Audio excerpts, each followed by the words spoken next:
नमस्कार साथियों आज हम लोग क्लास 10th की एनसीईआरटी मैथ शुरू करने जा रहे हैं। हर चैप्टर्स आपका कंप्लीट कर दिया जाएगा, बस आप साथ बने रहिएगा।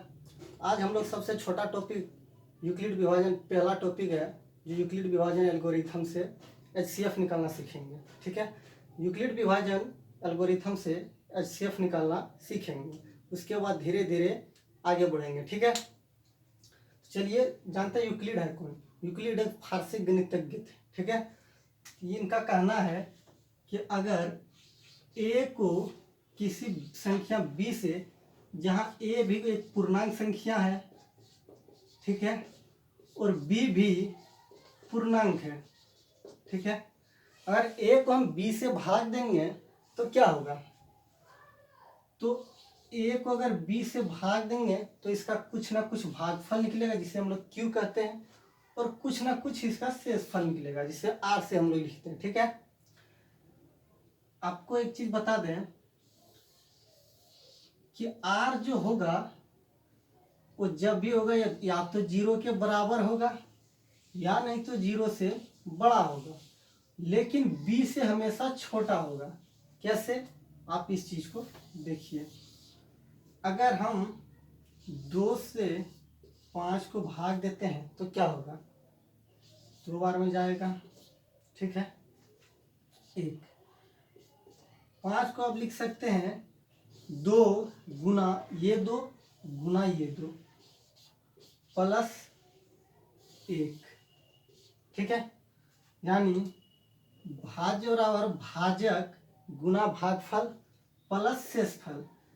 हमने कहा कि भैया शेषफल जो होगा ये हमेशा या तो 0 से बड़ा होगा या तो 0 के बराबर होगा, लेकिन b से हमेशा छोटा होगा। b कौन सा है, तो ये इसमें b है।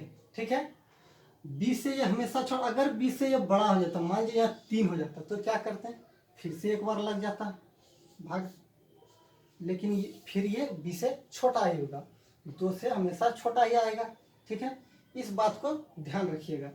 ठीक है, लेकिन कहता है यूक्लिड द्वारा कि ये भागफल तब तक नहीं होगा, भागफल बी क्यू प्लस आर।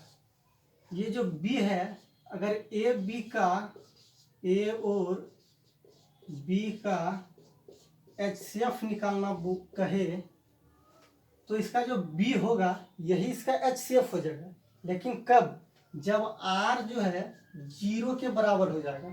भाग देते थे, जब r 0 के बराबर हो जाएगा तब हम कह सकते हैं कि b ही इसका एचसीएफ है। लेकिन कुछ ऐसा सिचुएशन होता है जहां r 0 नहीं भी होता, तो वहां क्या करेंगे, वहां हम लोग फिर से b को a बना देंगे और r को उठा के फिर से हम लोग b बना देंगे।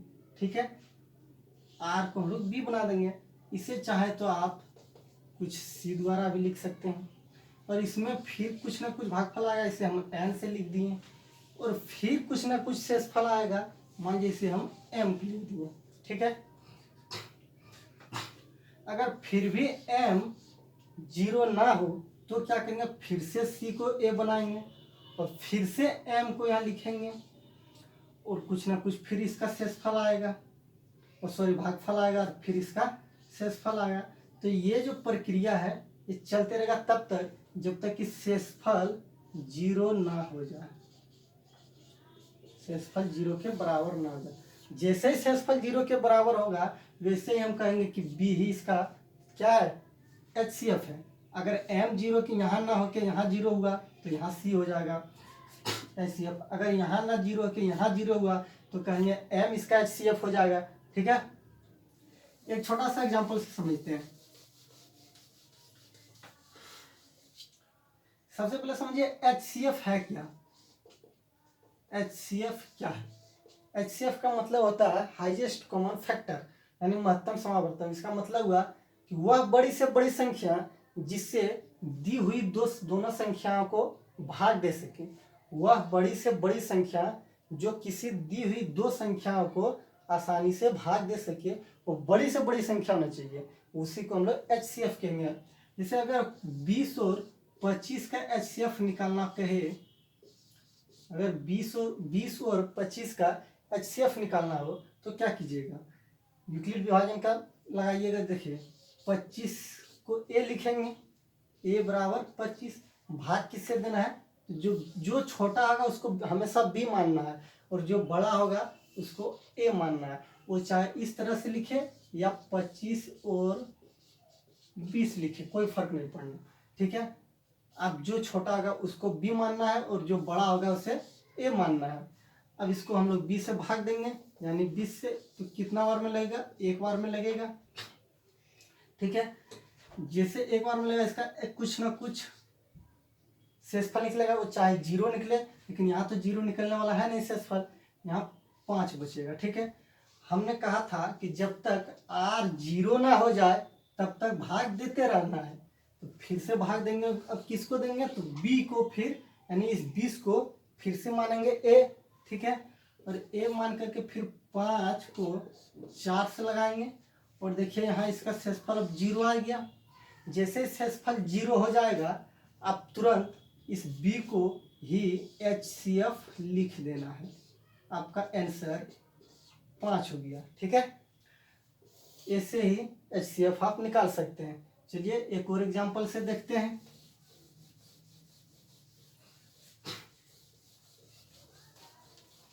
मान लीजिए आपको 15 और 35 का निकालना है, ठीक है।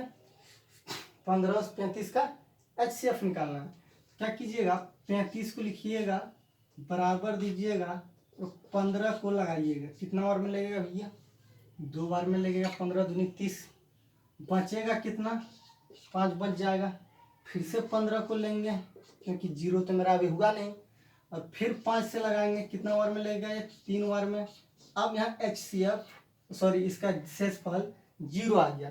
जैसे शेषफल 0 आ गया वैसे हम कहेंगे कि इसका HCF 5 होगा। ये जो होता है यही इसका HCF हो जाता है। जब 0 शेषफल हो जाए, ठीक है।